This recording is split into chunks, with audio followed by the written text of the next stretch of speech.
to you, dear. And to you. Thank you. Cheers. Cheers. Water is better than champagne. Absolutely. Water does a body good. Yeah, I need to drink more water. Especially in the tropics. Yes. This heat.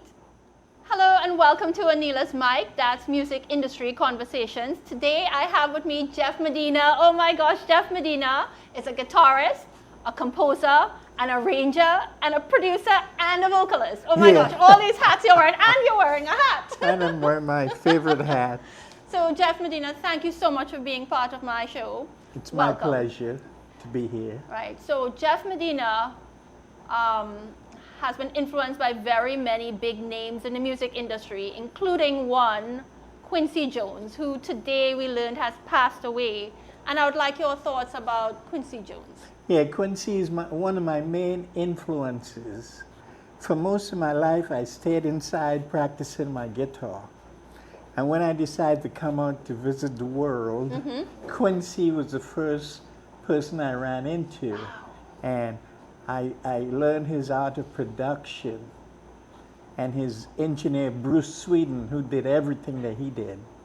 And he also had a secret weapon, we call it, guy from Heatwave, Rod Templeton. He's the guy that wrote most of Michael Jackson's hits. Right, you're saying that. Quincy produced. But he was with a group called Heatwave before that. So the funny story about me and Quincy is one night I was getting ready to go on stage with the Commodores. Yes. And me and four other guys from the band is standing there. And this guy walks up to me. He takes out his phone and he goes, and he introduced himself and he said, put Quincy on the phone. And then he gives me the phone and say, here, say hi to Quincy. Oh my God. That's so cool. That was so funny. Yeah. I mean, you know, and Quincy got on, hey, this is Quincy, who's this? Right. I'm starstruck. I know, this is Jeff Medina, one of your biggest fans from way, way back in town. Because I was influenced a lot by him from his music productions. Right. Before I started studying his production techniques. So so when did you actually get to meet him and like? I met him a couple of shows later with the Commodores. Right. Usually, sooner or later, everybody walks backstage with the Commodores. There was one time Michael Jackson was there. Our lead vocalist guy just forgot all his lyrics. He was so nervous. Yes. And then I was not in the band when Lionel was there, but I saw Lionel giving the story how one night Bob Marley, they were at Madison Square Garden, and Bob Marley said, hey, you have to come down to my room. So Lionel said he walked into the room and it was like, he was in flames, you know, and smoke everywhere. Yeah. And Bob said, yeah, we have to partake. And Lionel said he took a smoke. He said, then I spent the rest of the evening trying to remember who I was. Well, not that story for you, right? Yeah, I'm telling you. No. So Quincy was my guy that I studied production and arranging. You know, I studied his whole life. There was a story he told that he had an office in Paris. He was sharing with a famous female actress. He said one day he got to the office and they gave him a message saying, Mr. Sinatra called for you and he wants to know if you could bring your band down to Monaco tomorrow night to do a benefit at the Monaco casino. Right. So Quincy said, he wants me to bring my 32-piece big band, and he called some names, Ray Brown and all these famous guys in the band, to come down to Monaco and do a freebie at benefit at the Monaco casino. So I usually stop and I ask my friends, what would you do? What would you say? Every one of my friends says, hell no. Quincy said, hell yes. Tell him I'll be there tomorrow at 6 p.m. or whatever, you know? And he went down there. He said Sinatra barely spoke to him all night long. But then, a few years later, he called him, and Sinatra called him and said, "Hey, Q, I'm doing this album with Count Basie Orchestra. I want to know if you would come down and work with us." So Quincy said, if I had not done that benefit for free, he would not have called me for this gig to work with my hero. Yeah. And Frank said, yes, I want to do that song, Fly Me to the Moon. Ooh, and Quincy, he said, Sinatra said, yeah, I love that arrangement you did. And Quincy said, on the side, he said, yes, I did that arrangement in a hotel room where I didn't have a musical instrument, I didn't have a piano, I didn't have my trumpet, I had to write it all from my head. Wow. And Sinatra loved that arrangement. My gosh. And that's one of his most famous tunes. Yes, yes. But usually it's in 3/4, like a waltz, 1, 2, 3, 1. But Quincy put it in a 1, 2, fly me to the moon, you know, and put a nice jazz swing on it. And he was my man. He did a blues album one time where he had about 5 or 6 of my favorite guitar players. Oh my gosh. On one tune. Oh my gosh. And they all play in different styles. You know, one guy is like a country guy, one guy is like a jazz guy, one guy is like a rock guy, and another guy. And it really had a real influence on me because I was like a teenager then, and it showed me how you could play the blues and you could go in any direction. Do you remember the song at all? No, it was, No, I have to Google it again because to see how it influenced me later on, because I was really moved. And there was a guy on there named Eric Gale, who's a famous guitar player. I was lucky enough to work with him in New York. Yeah. He loved me. He said, Jeff, you're the first young guy to come around here to play rhythm guitar, and we don't have a shootout to see who's the man. Right. I said, me shoot out with you? Absolutely not, man. He said, trust me, every guitarist who comes to play rhythm is like a challenge the first day. He never heard me play until we were in Montreux, Switzerland. Okay. And there were instruments set up everywhere like this, you know. And I was doing a jam session there. And he and B.B. King walked into the room. Oh my gosh, you're just naming these names. Yeah. He and B.B. King walked into the room. And I was on stage tearing it up because I was playing a song that even Eric Gale didn't play. Yeah. And B.B. King would never be able to play in this lifetime. Right. A tune called Spain, like Chick Corea. Okay. It's very complicated. Yeah. A lot of riffs in there. And it was one of my favorite tunes to play back in New York. You had to have these tunes. New York, when you go to a jam session, they don't ask you what you know.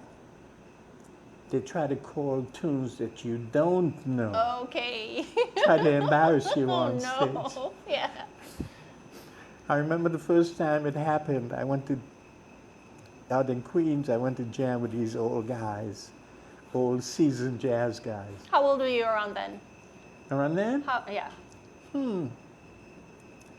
18, 19, okay, 20, so really 21. young, yeah. Yeah, somewhere around there. And I got up on stage, getting ready to tell the guy what I want to play, and he said, out of nowhere, I had never heard the tune. But I had good ears. I figured, okay, by the time we get to the second chorus, I would know it. Man, I messed that up so bad. So when I was done, as I was leaving, the bass player used the F word on me. He said, that, you effing high school mofo. Oh no. Well, that's what those sessions Well, are it's for. grown men and, you know, the industry. It's that's how you used to do apprenticeship back in the day. Yeah. It's not available anymore. But what I did was to make me go home and learn that too and practice and practice and practice, you know. That's what's missing. Okay, so let's stop there for a second. So apprenticeship you're talking about when you were 18, 19, 20. Yes. And there's apprenticeship for musicians and Yes. you're learning from the elders and those Yes. with more experience. So Yes. I want to bring it right now into 2024. Okay. That you've come back to Trinidad and you're doing your thing, the Jeff Medina group. Yes. Right? But you're also getting involved in seeing what is going on in Trinidad. Absolutely. And have you been talking to musicians here, both young and seasoned, about what's missing in the music industry here, in jazz specifically, or just in general? Yes, sometimes we talk about what's missing, but we rarely get to the music because there's so many other areas that is not conducive for the youths to grow and mature. Right now they have like 2 outlets, gangs or whatever, death, you know? Yeah. So one of the things I remember when I was growing up, they say a musician needs a supportive community. Right. First of all. Now we used to have that in Trinidad. In Trinidad, yes. We used to, when I was growing up, and I remember Dr. Eric Williams had all kinds of programs, Better Village competition, and all kinds of things like that promoted growth. Yes. And for some reason, I come back to Trinidad and I was so surprised that after Carnival, that was it, boom. Right. And so someone was dangling a carrot in front of me saying, oh, I'll get you a grant so you can teach at the community center in Belmont. We just built a community center in Belmont. I'll get you a grant so you can teach the kids there for free. They don't have to pay, and we will pay you. Never happened. Never happened. And I thought it was such a great idea. It is, absolutely. You know, so that children can show up and learn, and their parents don't have to worry about an additional expense. So, you know, the 2 things that I came here to do, one was the Jeff Medina group. Right. I'm doing that, and they're ready. At the same time that they got ready, the thing with Despers popped up. Right. And so talk about the song you're arranging with them. And well, I just started Monday, so tonight after I leave here, I'm going to finish that song, and they're loving it, which is, you never know if they're going to love it or hate it. So it's a beautiful thing. And one guy said, oh, they're comparing you to Bradley. I was like, oh my God, Bradley's my hero. Yes. So let me tell you about me and Bradley now. Yes, please. So I used to go to Belmont Boys Intermediate, and Bradley was my school teacher there. He and another guy named Claude Martino. And but I used to take a taxi every morning from Cunupia to Independence Square, walk up to Belmont, and Bradley was trying to get me into the music program there, but after school I had to walk back down to Independence Square and catch a taxi to Cunupia, you know. So I really couldn't stay. And then I left Trinidad. My dad had moved to St. Thomas, so I went to St. Thomas. There's a funny little side story there. When I was a little boy in Trinidad, starting to play the guitar, I was a no-name, nobody guitar player in Trinidad. Yes. Okay? If there was a book with 200 Trinidadian guitar players, I was not in it. Right. And then my dad took me to St. Thomas. And when I landed in St. Thomas, I was in the top 10. Okay. I'm serious. Yeah. The day I landed in St. Thomas, I was in the top 10 of guitar players in the island. Well, okay, it's a much smaller island. I know. So, but you have to catch in the top 3, if not number 1. Well, by the time I left, I was number 1. There you go. They were like, they treat me like royalty Yes. there. Okay. When I go to St. Thomas, I go to the Ritz-Carlton Hotel. The mention, he said, "Hey Jeff, look at the book and tell me which nights you want." Yeah. I said, "Okay, I'll take Thursday and Friday." Yeah, you got it. Yeah. You know, I go to the radio station. My friend Brownie, who is the longest running radio DJ in America. Okay. "Where's your new CD?" "Oh, here it is." Bam, bam, bam. He opens it, boom, puts it on the air immediately. Listen, I need to stop you again because you see what you just said there? Yeah. Here in Trinidad, we've got a problem with local creatives who create their original music and not having it being played on our local radio station. Right. I mean, that's been going on. I know. It's ridiculous. I mean, I understand America is a corporate situation. The corporations have bought all the radio stations, and they have their own playlist of who their record companies want on the air. You know, I fought with that for years. But like I said, in St. Thomas, my buddy Brownie and a couple of the DJs, I remember one morning I got up and I said, "Let me see Brownie's playing my song." Boom, there it is. It's on.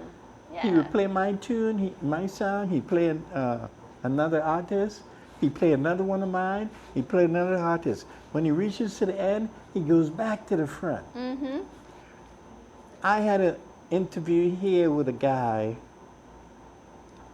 I'm not going to say his name, a DJ, and they had given him one of my CDs. So he had listened to it. And when I got there, he said, "Mr. Medina, you have a song on here called St. Joseph Girls." I said, "Yeah, it's one of my favorite." I said, "What do you think of it?" He said, "Man, I love it." Right? Yes. I wasn't sure if I was going to put it on the album because it's a little bit different from everything else. Right. But I loved it. He said, "Man, I love it. We got to put this out there, man. What are you calling this music?" I forget what I said. I said something like tropical pop or something like that. Right. He said, "Man, we got to do this, man. We got to make this a big hit." And I left there thinking, wow. I said, now all I have to do is get a video done of the track. Yeah. And if he's playing it on the air, I could get it on TV. Man, I never heard from that guy again. Oh, gosh. I called him, call after call after call. No answer, no response. So, someone else told me this, that some people here in Trinidad just tells you what they think you want to hear without any intention of doing. See, I'm a doer. I grew up in New York.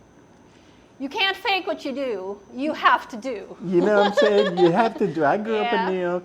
I could wake up and have an idea, and 4:35 p.m. that evening, my idea is becoming a reality. Yeah.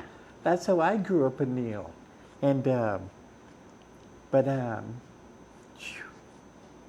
mean, you know, I came here to work with Despers because my main man, Roy Cape, who recently died. He's also, yes. Roy spent the last 2.5 years selling me to Despers. Okay. He was the guy. He said, "Yeah, I have a guy for you. You know, he's gonna mash you up, and he's gonna make you do this and make you do that, and blah blah blah." And same thing happened, but I learned a lesson. It took 10 months. It took 10 months for them to call me. Since you've been back to get a call. For them to call me. Oh my. after 9 months, I was getting a little bit antsy because I have a double side. Part of me is patient, the musician is patient because I practice every day. Right. But there's another side of me who like to get things done and So after 9 months, I would say, man, I better move to Tobago. Maybe there's there's all this tourism and all these hotels and stuff going on over there. But that was just me being impatient. 1 month later now, things starting to unfold. The opportunities are presenting themselves finally. Presenting themselves. Yes. And so I have another story to tell you about me and Evelyn Champagne King. Yes, yes. She brought me back to Trinidad one time when I hadn't been here for 10 years. I was in New York. I had just finished a project. I was feeling kind of down. And my friend called and said, hey, Jeff, Evelyn King is auditioning Guitarist today, and her first gig is she's going to Trinidad. That's crazy. I was like, what? I was like, what are the odds? I said, that's my gig. I hadn't been home for 10 years. Yes. So he said, yes, she's auditioning Guitarist today at SIR, Studio Instrument Rentals, a big rehearsal studio in Manhattan. So I got up there. When I got there, there's a long line in this hallway of about 20 guitar players who were all invited and who knew all the songs. Right. I didn't know any of her songs except one. Right. Shame. That was one of her biggest hits. Right. So every time the door opens, I'm hearing a song that I don't know. I say, man, I better get out of here. And the voice in the back of my head is saying, just relax, man, chill out. Yeah. And the door opened, I hear another song. Damn, I'm thinking I'm going to go in there and embarrass myself by them calling a song and I don't know it. Finally, about an hour and a half, maybe 2 hours later, when I got in there, on the ground setting up my stuff, my effects and stuff, and Evelyn is standing there, and I'm on the ground, and she says, man, I'm tired of all these sounds. Let's just do Shame. Wow, the universe. That was my response. Yes. Your response right there? I was on the ground sitting there, and she said, I'm tired of all these sounds. Let's just do Shame. I was like, what? That's the only sound that I knew. So we start playing the song, man, and I'm killing it. Yeah. Because I really know really know it. I love it, you Yeah. know. And we do the first verse, the first chorus. By the time we get to the second verse, she say, all right, stop. And she and her people leaves the room. Yeah. And the musical director, who's the piano player, comes over to me and he says, man, I think you got the gig. I didn't really get excited because I want to hear it from her. So she came back in and she says, yeah, I really like the way you play. I want you to do the gig. Then she said, so by the way, you have an accent. Where are you from? I said, Trinidad. She said, damn, we're going there next week. Then you're like, what are the odds? So she brought me down back home to Trinity. Yeah. A funny thing happened then too, because we were staying at the Hilton, and I was in my room. I got a call say, Mr. Medina, you have some people here that want to see you. So I go upstairs, and it's my mom and one of my childhood friends. Right. And she said, well, son, I guess you've made it. Now that's every man's dream to hear that from his mom. Yes. Yeah. But I tell you the truth, she never remembers saying that. Years after, when she's trying to hit me some blows, I said, remember when you came to my room in the Hilton Hotel in Trinidad, what you said? What did I say? You said, well, son, I guess you made it. Well, okay, so doing music in Trinidad as a career. I mean, back, I guess when you started out, it must have been a little different, but now the culture is like this music thing. Yeah. I don't know if it was like that for you when you were starting, you know. Well, I was still going to school. Yeah. And I was coming home. I was playing soccer. I was playing cricket. Yeah. We were playing drafts, and we were playing chess. And we, as my buddy told me, I met him in England. He said, "Jeff, we had everything in Cunupia when I was growing up. We had everything. We had a social club. We used to have debates. We used to throw fetes. We used to do outings and things like that." So that was God's way of stripping me down. Because when I got to St. Thomas, it's a different kind of lifestyle. Right. First of all, no soccer, no cricket. It's American football and basketball. And the suburbs there are different. So really, it was a way that God isolated me with my instrument, with my guitar. Right. And my dad had an amazing record collection, so I spent all my free time in front of this record player practicing with them. Yeah. And he had like the Mantovani Orchestra. I don't know if you remember them. They're from way back. They used to play what we call easy listening, like standards, instrumental wise. And he had some Albert King, who's a blues guy. He loved Ray Charles. So I would be playing along with all those records in St. Thomas. So back to your point now. I come back to Trinidad, and I realized that after Carnival, I saw all the Calypso singers on a plane heading up islands. Yep. I didn't get it that first day when I saw that. Crazy and Blue Boy and all these cats who I had been working with here for Carnival is on a plane heading up island. It took me a couple of weeks to figure out nothing is going on in Trinidad. Correct. You know? Sadly. And sadly, because I usually refuse to live in a place where nothing is going on like that. But I had decided I'm coming home. So here I am now. Well, I said, okay, well, I'm going to stick to my plan, get my band together, and try to export throughout the Caribbean and export back to Europe and America. And, but still, it hurts that there's no industry here. Okay. So, okay, if you could wave a magic wand upon your return and fix certain things in the music industry here, what would you like to see happening? Well, the first thing that has to happen is input to the youths for the next 2-3 generations.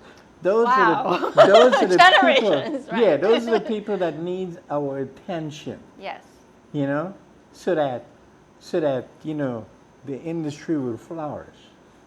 Then, like I say, you need a supportive community,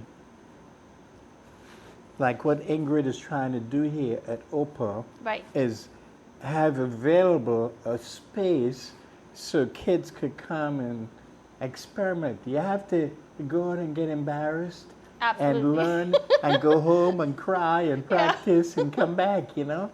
And so the way how Eric Williams had it with the community centers in every town, in every village, and the Better Village competition. So, you know, right now, it's a nice emphasis going on Pan.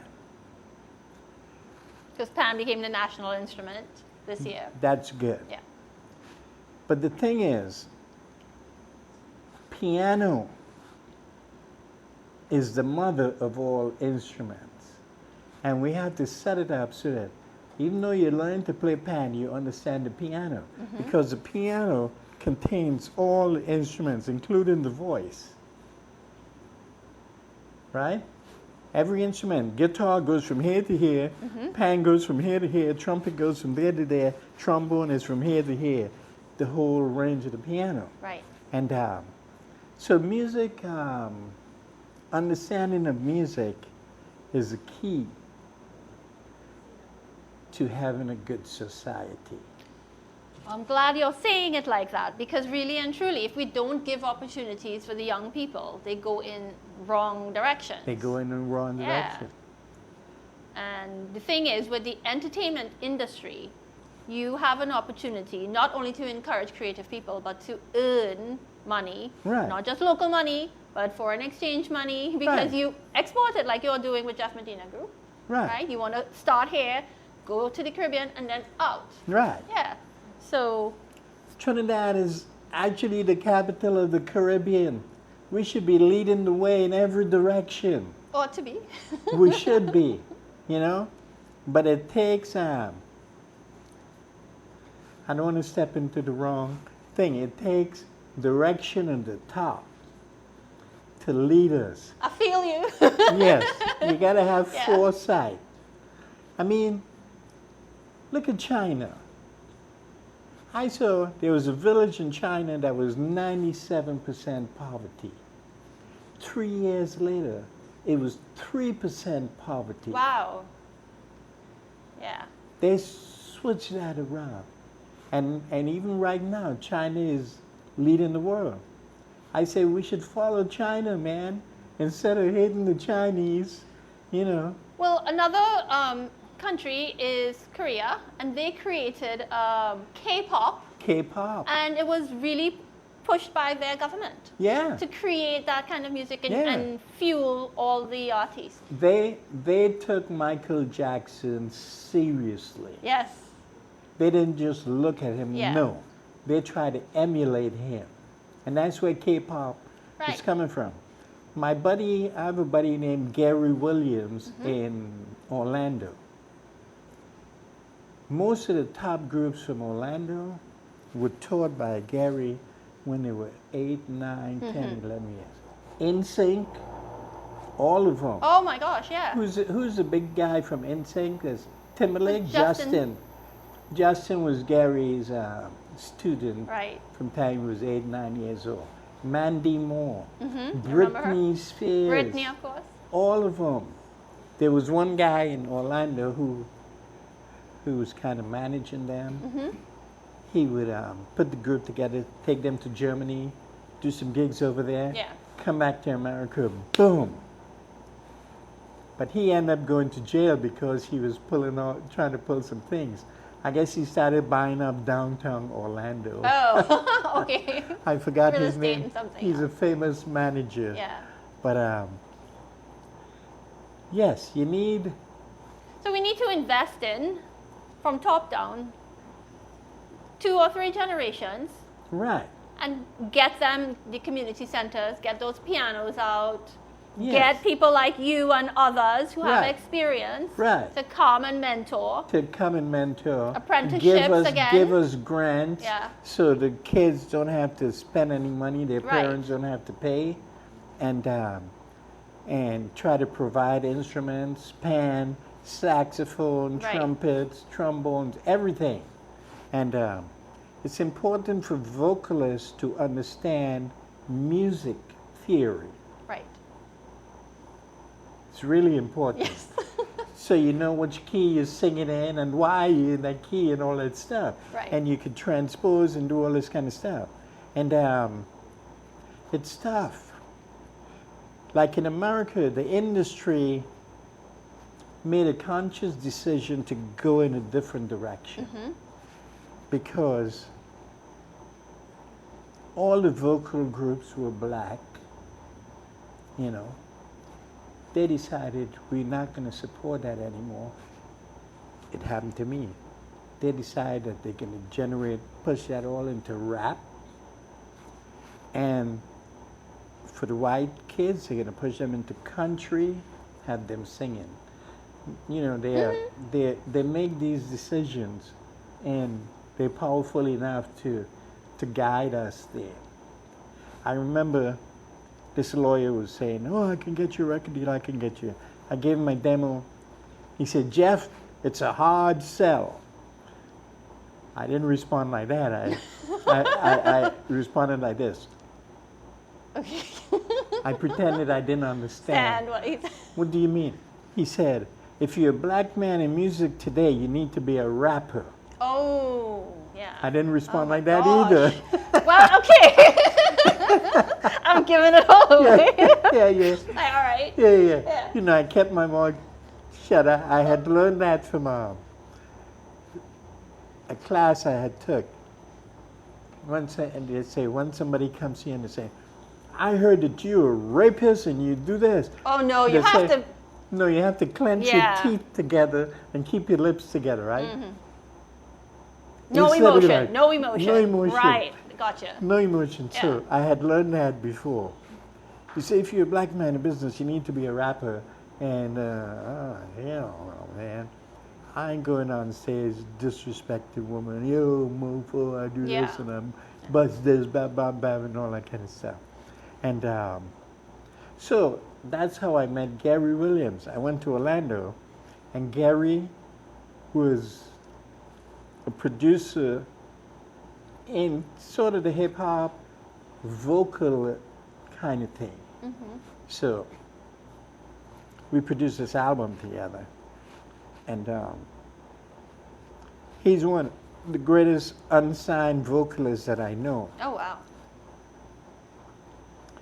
And I have another brother in New York, Wade Taylor. He's another one who's an amazing black vocalist that really can't get a deal, you know. See, there was a girl who did it. She came out as a rapper, but she was really a vocalist. And, back in those days, yeah. Well, I think like back in those days too, the record companies had a lot more say. Now we're kind of in a different era because of the internet, streaming, people putting out themselves on social media, like controlling their own, marketing and stuff like that.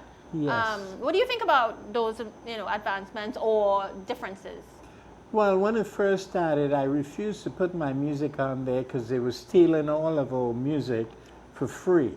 You know, all that Napster era and all that thing there. And I was like, every time they shut down a site that was stealing music, I would look at CNN and they would tell you where to go to get new free music. Oh. So, I was like, well, what's going on here? It's only when they started stealing movies that the industry started to crack down. Down. They didn't mind you stealing songs, but you stealing movies now? No, wait a minute. So, I don't like to sound too depressing, but I've had my run-ins with the so-called gatekeepers of the industry. Yes.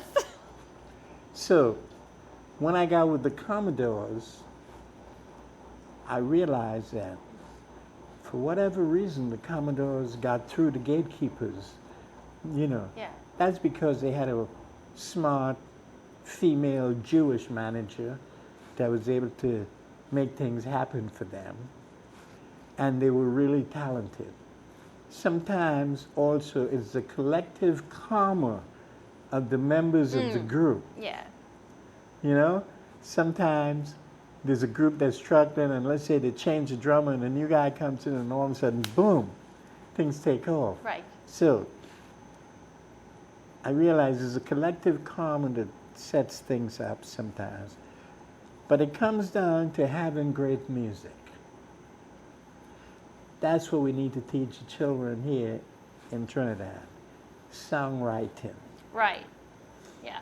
So another friend that came on my show, his name is Daniel Black, and he talked on several points about how to improve our local music industry, and songwriting is one of those things. Yes. He also talked about doing something similar like those community centers and having the mentorship. Another thing he talked about was having musical instrument libraries, where if you can't afford your own instrument, you can have like a library where you go in and you check out a guitar, you check out a trumpet, or you check out or whatever. Idea. So that's an idea. Yes. So you would like to see something like that too? Oh yeah, that's amazing because saxophones, a real good saxophone is very expensive. Right. With guitars, you can find some cheap ones here and there. But there are certain instruments, It is out of reach, It's out of reach. And it's no good taking lessons for half an hour and going home and not having an instrument to practice. Yeah. That's where most of the work is done, at home. Yeah. You know, and I was lucky. I mean, one of my cousins said to me, he said, you know, nobody helped you do this, you know? I said to myself, well, God helped me. Mm-hmm. And I was always self-motivated. That's one thing you mentioned, yes. No one ever had to tell me about going and practice. Right. Because I saw very early in my career that, wow, so he used to be better than me, way better, but now I could teach him some stuff, you know. And I learned that practicing works. So somehow it gets into your DNA. Whatever it is you're practicing, even if it's long jump or you know, speed skating or whatever, anything that you practice is retained within you. It becomes your habit. It becomes your habit, and you can build on it. Absolutely. You know, I don't see any place in Trinidad where there's real vocal training. You know? I think there's just people that teach, or maybe there's some schools or whatever. But okay, some schools. Yeah. But I know there's individuals that teach vocal training. Same thing with instruments. Right. You know. But I don't know about the community centers, like why those are not functioning. Being used that way. That's what it is all about for. You know, playing the drums. Learn to play the drums. Drums is a difficult instrument because it's hard for you to practice at home. Drive your family crazy. Absolutely. Now, you produce music for other people, and I know one of the songs you worked on was Hot, Hot, Hot, right? Yep. So let's hear the story about Hot, Hot, Hot, how you got involved. Well, Arrow called me from Montserrat. I was living in New York. Yes. Asking me to assist. So at that point in time, there was a lot of arguments going around about who created Calypso and all these things. Some of these other islands are trying to claim. I mean, everybody knows Calypso comes from Trinidad. I mean, we could trace across the ocean back to Africa with the high life music in Nigeria and West Africa is a step before Calypso. But everybody knows Calypso comes from Trinidad. So I was hesitant to produce. But at that point in time, I had been offering my services to all the guys I was working with. I mean, I worked with almost everybody who recorded in New York. Hot Hot Hot was arranged by Leston Paul, and there was also Frankie McIntosh was an arranger, and Clyde Bradley was an arranger. Right. And I used to work in their productions. But like Leston, when Leston came to New York, he might have 6 different projects. So once he's finished with your rhythm tracks and do the horns, he's going to the next project. Yeah. He's not staying with you all the way through your mix and stuff. So that's what I used to do. Right. So Ira used to pay me, and a lot of other vocalists used to pay me to just be on the session. Sometimes I don't say anything. For some reason, my presence helps. That's the aura. Well, my aura and my understanding of the studio. Well, of course, that's what I learned from Quincy. Right. You see, those are the things I learned from Quincy that not too many people in the Caribbean industry was aware of. The production techniques and, you know, Quincy is the kind of guy, you come in there to say he would light some candles just to make the environment cozy for you. Nobody else was doing that. You know, I learned those things from him. Yeah. And so yes, Arrow asked me to co-produce. I had played on the original guitar and stuck with him through the mix. The mix is where the magic really happens. Now, I think some people here in Trinidad don't understand what a producer is in this context, as opposed to a sound engineer or something like that. So there are 2 producers on a session. One is the executive producer. He's paid. Money. He's a money person, yes. He's paid for the Yes. session, he's paid for everything. Then there's the producer. He is responsible for everything that's recorded. Right. If you finish the session and there's a buzz in the track, that's the Oh, boy. producer's fault. The producer have to make sure everything goes down right. So there's the executive producer, there's a producer, there's the engineer, Right. there's an arranger, and there's the artist. Right. Now, me as a session guitarist in New York, I learned very quickly when you go to do a session, who you have to please first. You have to please the artist. Right. But the arranger has got to approve of what you're doing. And the engineer is making sure your equipment sounds right. Right.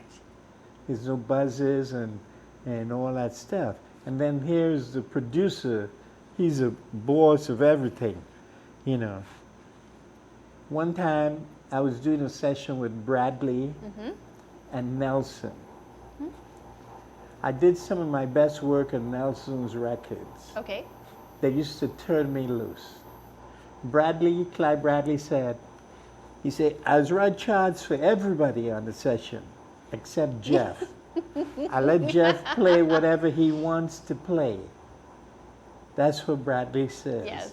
And anybody who knows him knows how serious that is. So one night we were in the studio. I don't mind saying this because everybody knows that Bradley was a bit of an extremist with his lifestyle, not just his music. He smoked everything, he drank everything, he snort everything, he do anything. He do everything that's available. That's just the way he was. But he was always efficient and taking care of business on the other side. So one night we're in the studio and Bradley and Nelson want to go upstairs to take a smoke. Yeah. And so we run through the horns. And when the engineer says, okay, we're ready to record, Bradley turned to Nelson and says, okay, we can go now. So Nelson say, but you can't go now, they're going to record. And Bradley said, don't worry, Jeff is here. Nothing is going to go wrong. I'm serious. Right. Right. So that was another lesson for me, Yeah. you know. Now, you mentioned earlier that you don't drink. No. You don't smoke. No. How did you decide that that's the route for you? Because, I mean, in entertainment, it's everywhere. Yes. I grew up in New York surrounded by everything. Everybody around me is saying, you know. But then something happened. I used to take a little hit once in a while. It makes you feel good. Helps you to isolate for practicing and stuff. But then when I stopped, I was more productive. Because before, sometimes I would get an idea about 11:30 in the evening, you know, and I says, I'll work on that tomorrow when I'm straight, you know, when I'm clear and shit. Right. But once I stopped getting high and stuff, I get an idea at 3 o'clock in the morning. I could go in my studio and lay it down. Right. And I saw it to myself. I say, hey, my life is much more productive. I'm getting more done. Did you, sorry, go ahead. You know, and I could see it. Yeah. I could see really clearly that getting high, it's okay, but then you either have to go take a nap or take a shower to get clear once again. Right. I was going to ask, did you lose any friends because you decided to like not do that anymore or anything like that? Possibly.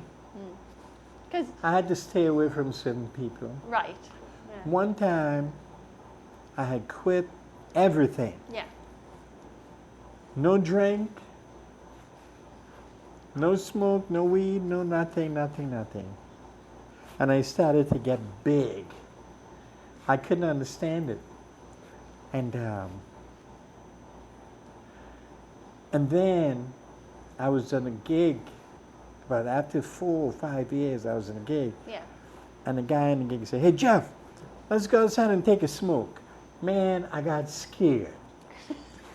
Okay. I got frightened. Okay. You know, he said, Yeah. consider that, huh?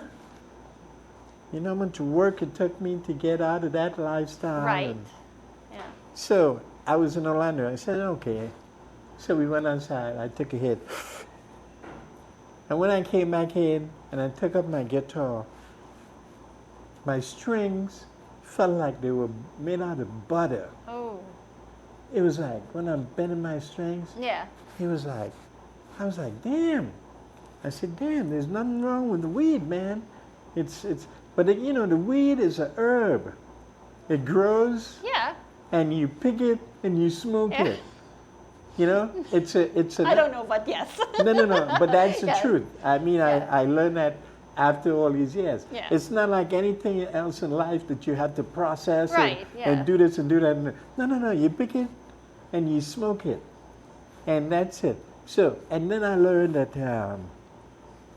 a lot of spiritual masters who I respect Yeah. used to smoke. And like they tell you, in the movies, whenever you see the Indians with the peace pipe, Yeah. it's weed they're smoking. You know. Yeah. So I know it's not for me. I've been there, I've done that, and I know that I am so much more productive now. In other words, during my 24 span of a day, at any time, Yeah. I could do production. Yeah. As to say, oh man, I'm tired, and you know. You don't need to wake yourself up. You don't need to Right. rest it off. You don't have to rest it off and all that Yeah. stuff. Yeah. So, I'm very happy being clean and straight. And I've always known, I mean, I grew up in Trinidad. Trinidad is an alcohol society. When my band used to play in Trinidad, the first Yeah. thing they do is put a bottle of rum Oh my on the gosh. station Yeah. on the table for you. Yeah. You know. I remember the first time I came home drunk, my mom says, "If you ever come home drunk again, I'm putting you in the shower with all your clothes on." She's right. I said, "Oh, girl." So I tell people, But did she have to do it? no, she didn't. I tell people Yeah. that I quit drinking at 17. Most Americans are amazed. When did you start? Yeah. Shit, in Trinidad, I started probably 11, 12. And then when I went to St. Thomas, every Trini who got to St. Thomas became a super alcoholic. Oh, yeah. Every Trini. Why? Because a bottle of Johnny Walker is $2.50. Wow. You know? And if you pay $6 for a bottle of alcohol, it's like Johnny Walker Black on the highest level. Wow. And I realized every house you go into in Trinidad and St. Thomas had a bar like that. Right. Right. And I quit drinking.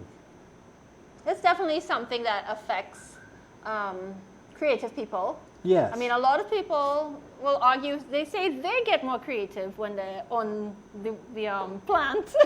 Okay. But again, you know, clearer heads prevail.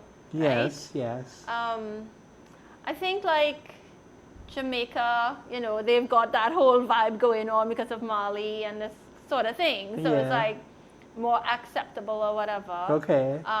Here in Trinidad, years ago, there was that movement that made it legal, and you can even Legal? grow a plant or something, right? It's legal here in Trinidad? Is it? You answer that. I'm asking a cameraman.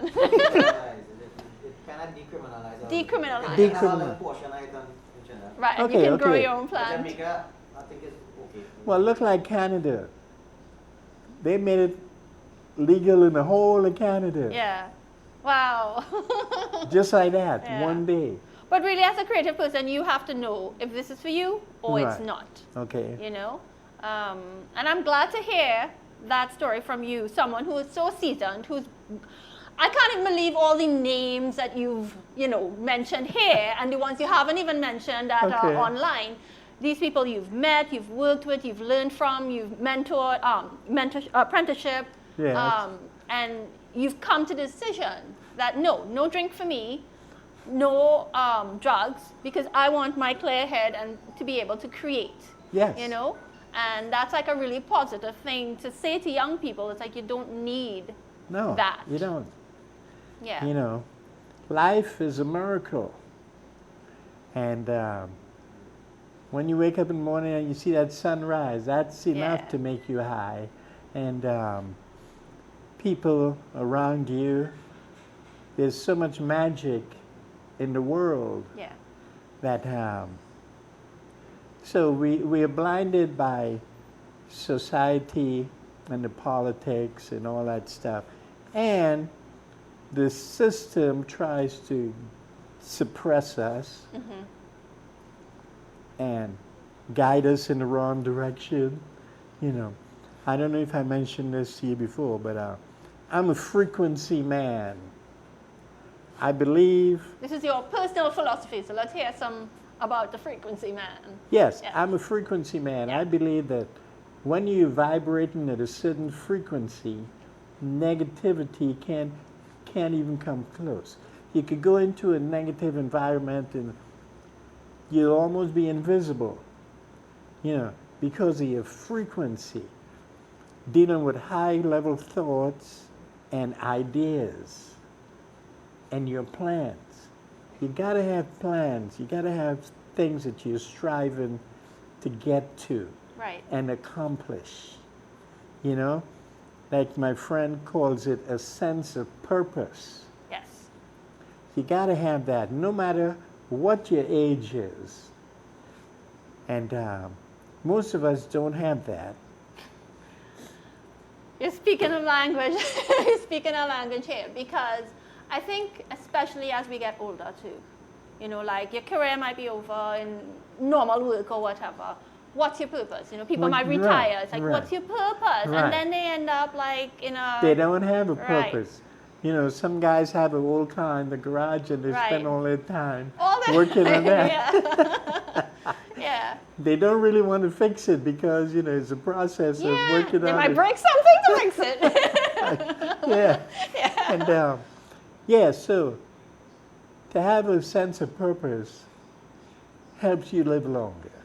Right, so having a sense of purpose, and not just, you as a musician or whatever, but a sense of purpose as a human being. Yes. Yes. Talk to me a little bit about just being a guy, about, moving around people and experiencing their energies and like how you deal with the negative energies that you might sometimes feel, Okay, so I'm a yogi at heart, right? I meditate. I've been meditating all my life. So I know the source of negativity within you. Most of the time, it's not coming from around you. It's coming from within you. Right. Like there's a famous saying, the guy says, it's not the water surrounding the ship that sinks it. It's the water that gets inside the ship and sinks it. So your mind and your thoughts, as an artist, you have to address that. I was speaking to a young lady about that recently and trying to teach her the beginnings of meditation. So I believe in meditation, and I believe that, if a suddenly negative thought appears in my brain, I know how to ignore it and get rid of it. And hey, I grew up in New York. Oh boy. I grew up in New York. Hard knocks. I'm telling you, the police is after you, and the bad guys is after you. Right. And your mom. And I learned, as a black Caribbean man, the black Americans are after you. Oh gosh. And the white Americans are after you. Really, really sad. You know what I'm saying? Yeah. So you're surrounded by that so-called negative vibe. Yeah. But to me, music was my salvation. Yeah. As Duke Ellington said, music is my mistress. Yes. You know, so that was my focal point. Every day I focus on the music. And the music is always pure. Right. The music is always pure. You know, getting up and playing those scales and those chords, man, and writing those things, man, and trying to figure out those melodies. That's what a guy told me, an old guy I used to work with. He was 97 years old. He said at one time, the musicians, we call them tunesmiths, like a blacksmith. Blacksmith, yeah, a tunesmith. He said they would sit around and try to figure out chords and how to create another chord and another progression. Wow, cool. Right? Yeah. He said, but then the singers started to realize that they were making all the money. The guys who write the songs and the guys who really getting paid, who own the publishing and all that stuff.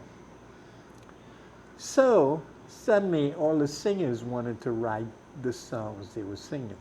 We're talking about, well, to the 40s, 50s, especially the 60s, late 60s.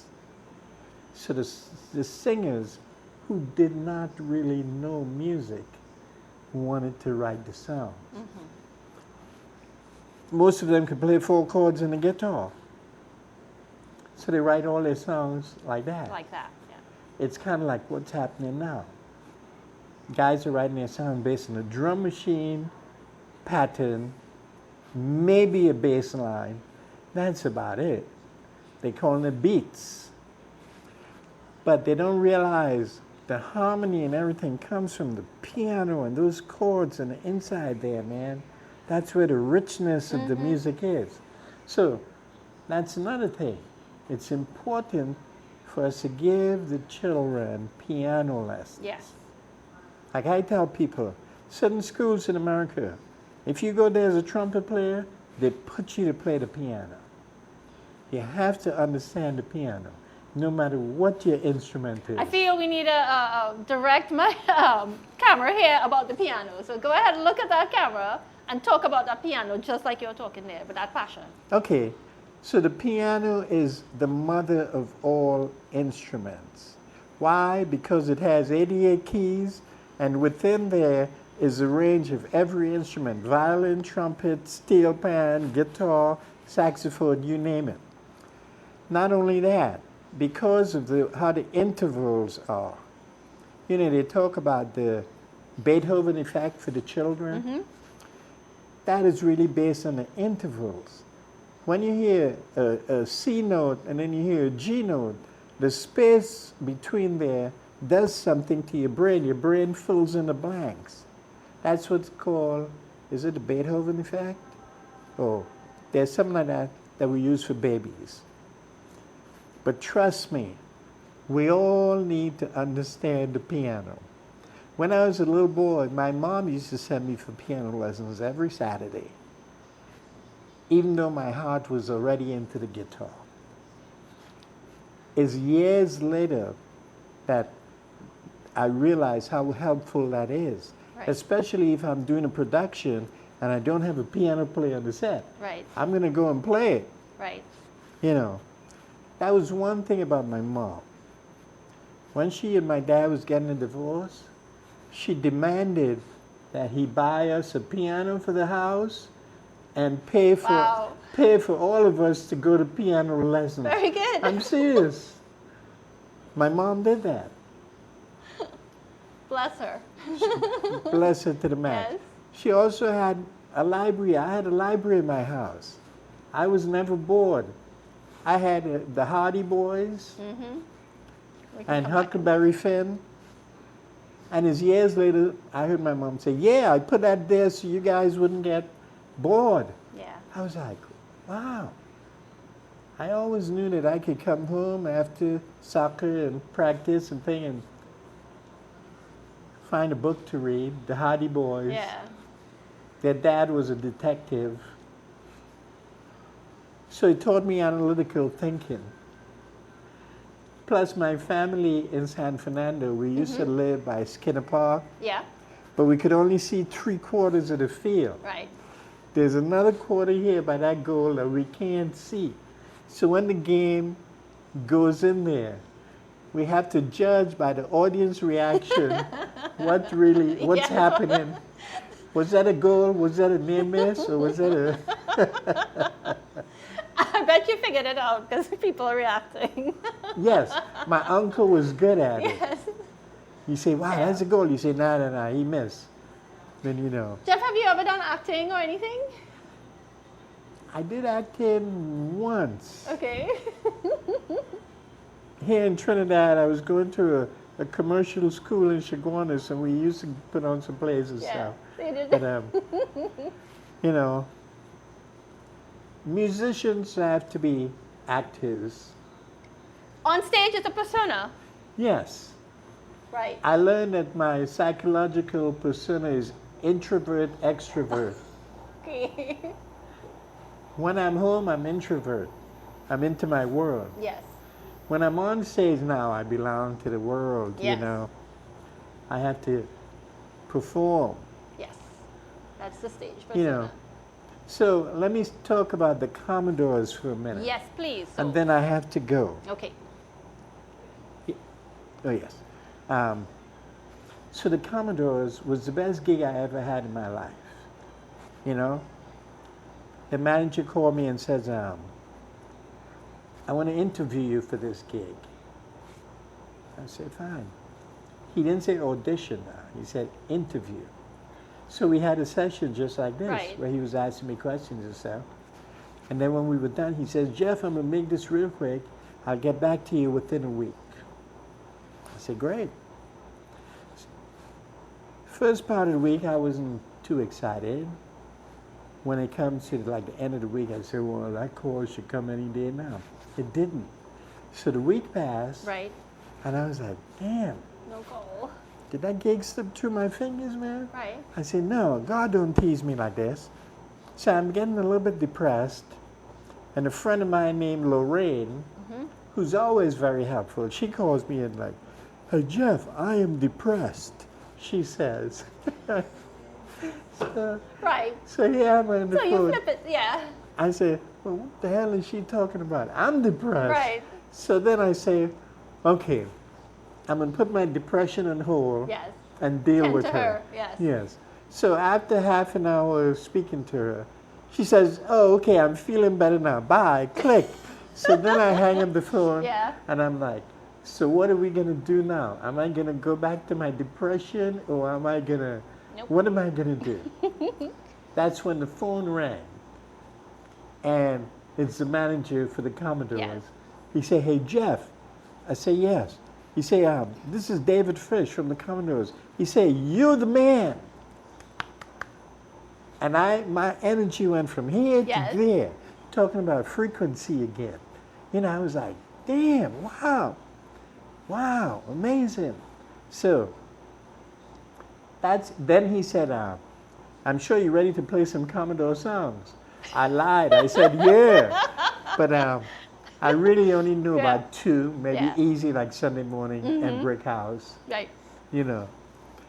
But as you say, there's a thing where they say, fake it till you make it. Yes. You know, and I've had to do that many times in my life.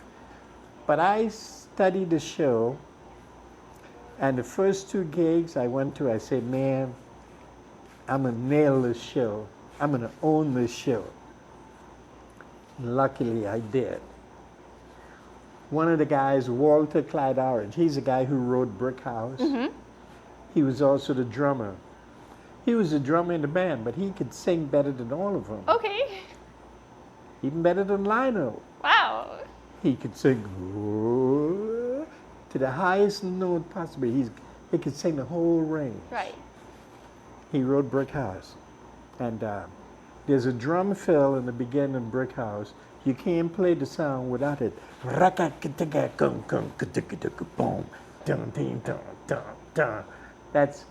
He wrote that. Yeah. And he wrote the song too. So he was the one guy, after that first show, when I got off stage, he was waiting for me. He usually don't do that, but he was waiting for me, and he shook my hand and he shook his head, saying, "Yeah, you know, what you telling me? Yeah, Welcome to the family. You did a great job." Yeah. That first show, I learned a lesson too, because I had to go out front a lot, and I went out front, and this girl was like laughing at me. I made a mistake and gave her my hand. She tried to drag me down from the stage, and let me tell you, she was strong. She was strong.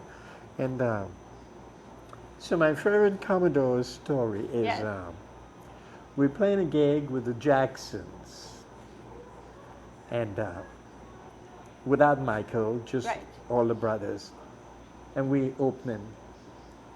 And there's a solo I have to do in once, twice, three times a lady. There's a beautiful guitar solo that I have to do the same way every night. So I have to go out front with a big smile on my face, playing this thing that's kind of complicated, but I have to make it look like it's just a stroll in the park. You know? Yeah, it's easy. And so this night, I usually go out and I flirt with the girls. And I make them feel like I'm doing this for you. And so this night now, when I walk in front, there's Kathleen Jackson, the mom. Sitting right front in the middle. So I get there and I realize, yes, I have to play my solo for Kathleen. So I'm playing it. I'm seducing her, looking her in the eye. And she's digging it. And then all of a sudden she does like this, looking at my eyes. She looks down, and her eyes run down my body, all the way to my crutch. And down to my shoes. And I'm playing and smiling and acting, and I said to myself, "Oh my God, I hope I'm wearing the right shoes." Because at that point in time, there were some issues. I had these 2 pairs of shoes, and there was some issues about it, blah, blah, blah, blah, blah, blah. So I'm playing and smiling and acting like everything's hunky-dory. I said, "Oh my God, I hope I'm wearing the right shoes." And she gave me the real checkout. You know? And then, so after that, I said, "You know what? I'm not taking those chances anymore." I went out and I bought me some bling shoes. I bought me some silver shoes with some, those sparkles on it. You know, they have a lot of ladies' shoes like this. But I bought a pair for men. Silver with sparkles and, you know. So one guy in the band, every time he sees me, he looks down my shoes. And not really super positively. Every time he sees me, he's looking down my shoes. He was the guy who replaced Lionel Richie. He had a little bit of issues because every time somebody comes up, "Where's Lionel? Where's Lionel?" You know, and people ask him for Lionel. So finally, I started hearing some whisperings about my shoes, and the manager said something to me about my shoes. I said, "Are you serious, man?" He said, "Yeah, this guy's complaining about your shoes, man." I said, "Why?" He said, "I don't know, but his shoes is like $1,500. The shoes I was wearing was like 60, 65. So he was pissed at my shoes. Next thing you know, I got a email from the front office, "Get rid of those shoes." I was pissed. I was horrified, but I was cool because I know we have 3 guys in the Commodores who are the Commodores. Those are the guys up front. The rest of us, we're not the Commodores. We're hired hands, you know, even though we're in the Commodores, man. So I had always told myself, whatever the Commodores tell me to do, I do it. Right. And I never tell them what to do. So then the following week, we got backstage, and the manager said, the road manager said, yeah, I got some shoes over there for you. I looked at it. I said, yeah, okay, those could work. He said, Right. no, those are not yours. Yeah, I saw a pair of sneakers that was looking really, really nice, you know. Yeah. I said, oh yeah, those could work. No, those are not yours. Yours is in that box over there. I opened the box. I said, man, come on. You know me, man. You see how I dress. I can't wear these, you know. And so I ended up buying another pair of just white patent leather shoes. And but they didn't understand how I felt when Kathleen Jackson was scrutinizing me from head to toe. Yeah. And that's how the brothers, the Jacksons, that's how they grew up. With everything being meticulous and first in its class. right place, yeah. Yes. You know? So. That's an interesting story to consider. I'm not sure we have that level of thing going on in our music industry, but that's interesting to know how it works internationally. Yes. You know, like down to the shoes. Yes. Down to the shoes, you're not the front line, and even if, though you're not in the front line, you as the supporting behind the front line, you have to give reverence and preference and deference to them. There was one guy, William King, who is the real leader of the band. Yeah. He's the coolest guy. He and Walter Clyde Orange, they're original members. So they grew up, he said, man, those guys used to be on my case. This guy used to say, okay, Monday, I'll take care of him. Tuesday, you hit on him. Wednesday, I'll take care of him. He said, the only thing that kept my sanity was because I was in charge of the money.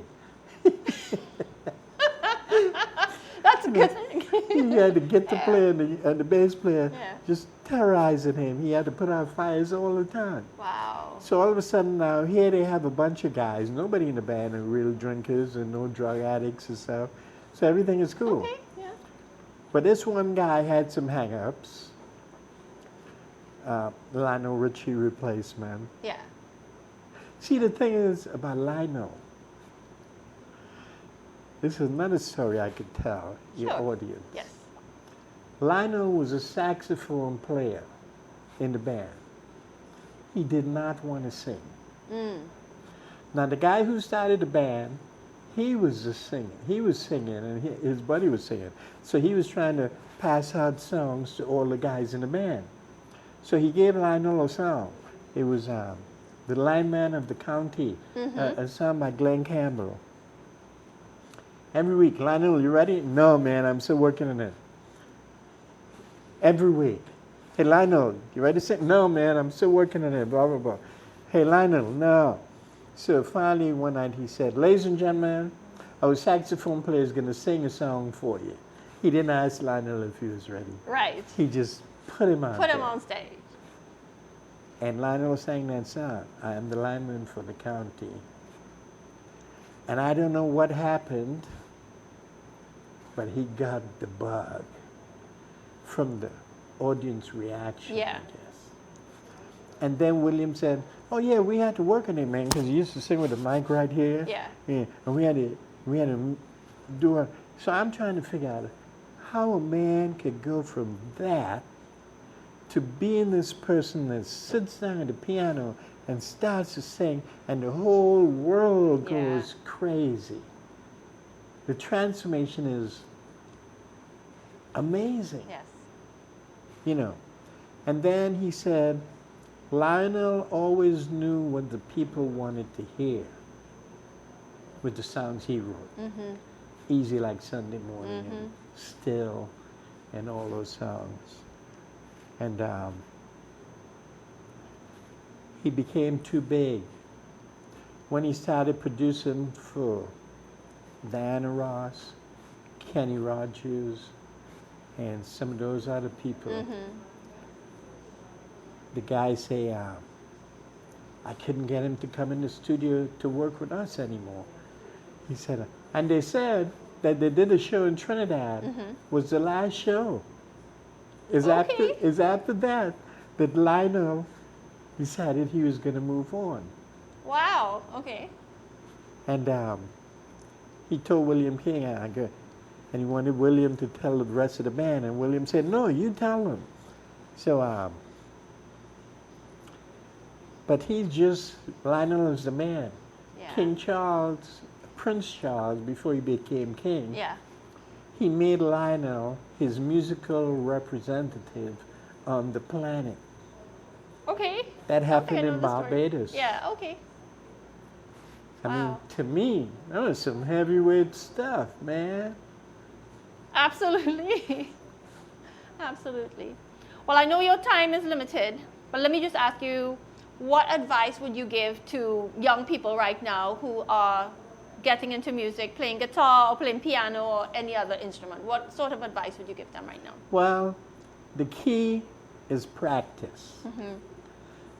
Practice, practice, practice, and you will see that you are getting better the more you practice. It takes a while. Depends on your teachers. You know, like some of my students, I give them stuff that they could practice for the rest of their life. Or stuff that at least you could work on for the next 6 months. You know, I used to walk through the music stores in New York on 48th Street. Is that where you lived, in New York? No, I actually lived in Maryland and Texas. Oh, okay. Yes. Okay, Maryland, that's great. My family lived there once. So I would see all these young kids playing as fast as I can play and stuff. And I didn't used to play because I didn't want to discourage a young kid by seeing me running some stuff and they'd be like, "Oh boy." Show off. Yeah. Oh boy, I'll never do that. Yeah. Right. So I see this guy, I said, "How long you been playing, man?" 6 months. Yeah, I said 6 months. Another one, yeah, 6 months. Where you learn to play? Internet. You know. Yeah. So I said, damn, how could this guy be playing for 6 months and be playing as fast as me? Now they don't have the repertoire, which is another secret thing. Right. You have to learn songs. So I started going online to see what they were practicing. And they were not really practicing scales. They were practicing like runs that don't really have musical value, but it promotes dexterity. Yeah. If you understand what I mean. You know, they're practicing like 4 notes in a string, 4 notes in a string. It's not really a scale. It's not a chromatic scale. It's not a major scale. But it helps you. So, hey, I started practicing those things too. I started practicing what these young kids were practicing. Right. Because before that, everything I practiced had musical integrity and merit. You know, could be part of a song. It's a scale. Right. I always run scales and More chords. the academic, yeah. Yes, it means something. Yeah. But these kids were just randomly running around. I said, oh, I'm going to start doing that too. So I did, you know. And even now, my main law for myself has always been focus on your weakness. Improvement, self-improvement. Yes. Wherever you're weak on the instrument, that's where you stay. Most people avoid their weak areas. I've heard people brag about it. I don't mess with my weak areas. Forget about that. Well, how can you become, yeah, if complete? Growing up, if I'm trying to play a song and I reach an area in that song that's giving me a problem, I stay right there and I make an exercise out of it. Yeah. Yes. So that has always been my philosophy. Focus on your weak areas. Then I switched for a little while. I say, strengthen your strengths. That's the opposite concept. Right. Forget about where you're weak. You know, this is where you're strong. Make that stronger. Did that for a couple of years, and then I went back to focusing on my weak areas. Luckily, these days when I'm playing and I'm practicing, I can't find too many weak areas, which is good and bad. It's a great thing because that's what I've been striving for all my life. But it's bad because that's what my life has been all about. It's like having the mountaintop experience and you're there now, but you're still there. And you have to come back down and then go back up. But you can't go back down yet. So. Right. I used to do that. Every 10 years, I would kind of start over and come back.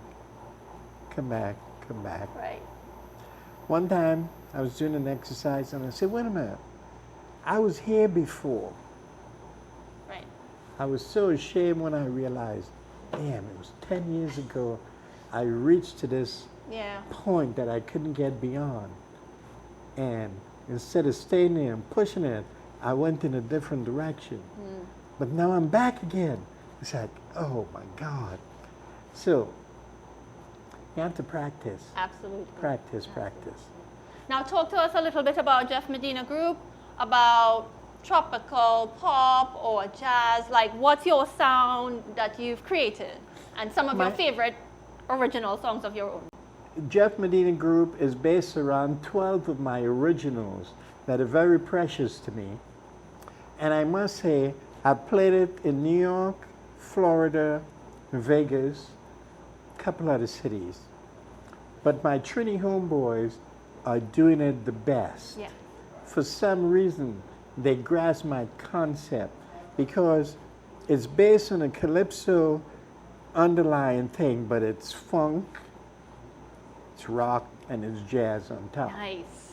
Yeah. And one of my tunes called Return Voyage, I describe it as some people getting on a ship in New Orleans, very affluent people, well-dressed, having a big party, getting the ship, and it's Return Voyage is the name of the song, we're going back to Africa.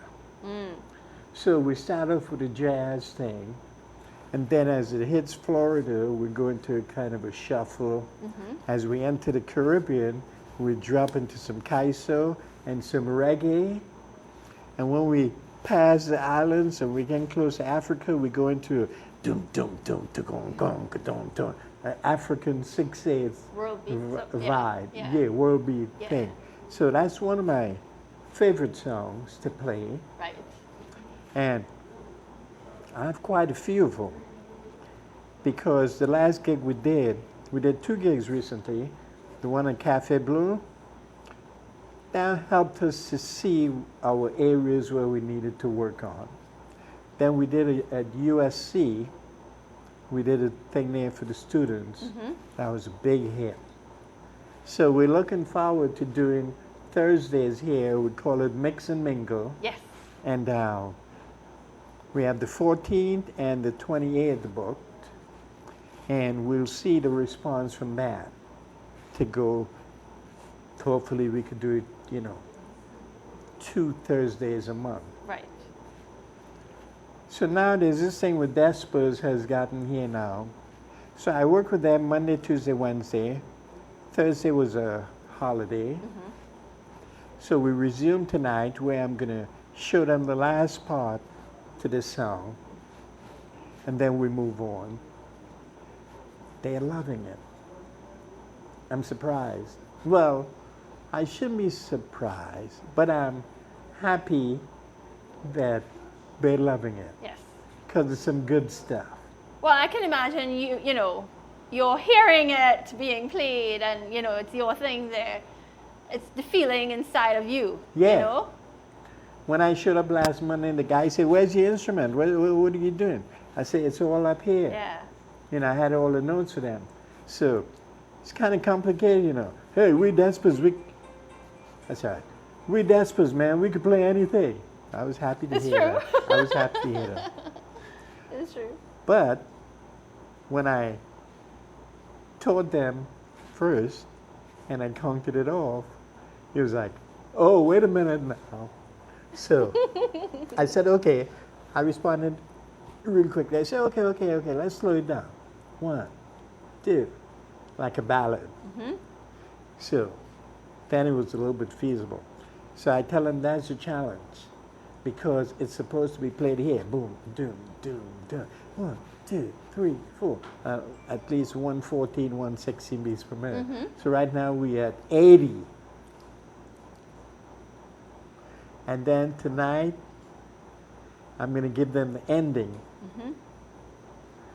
which is going to cause some more rock shit. Of course. But I hear the guys bragging, man. They're bragging, oh man, next year we're going to be this, we're going to be that. Because they sense that I could take them in a new direction. Yes, you can. Which is what Roy Cape has been telling them for 2 years. Yeah. And so I got a report card from the boss yesterday. And he said, man, you're doing a great job. And all I gotten is good feedback from the guys. Right. And he had told me before, he said, tell the guys a bit about your background because they don't know you. And when they don't know you, they can become a little difficult at times, he said. Yeah.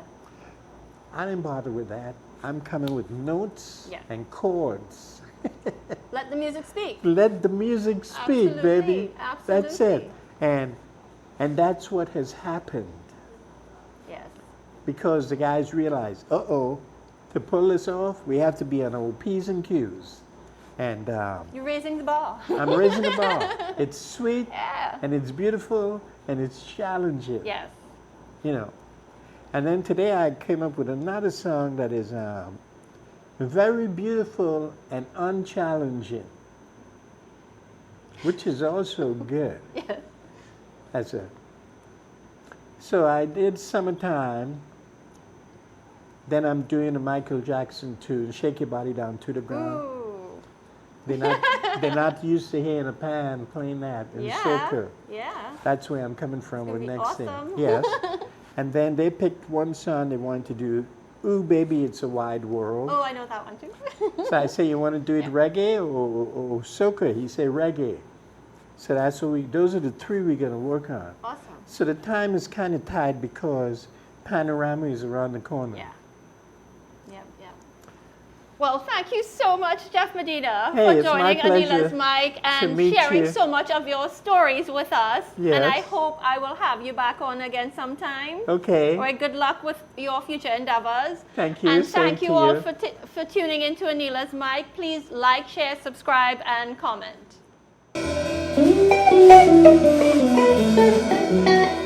Thank you.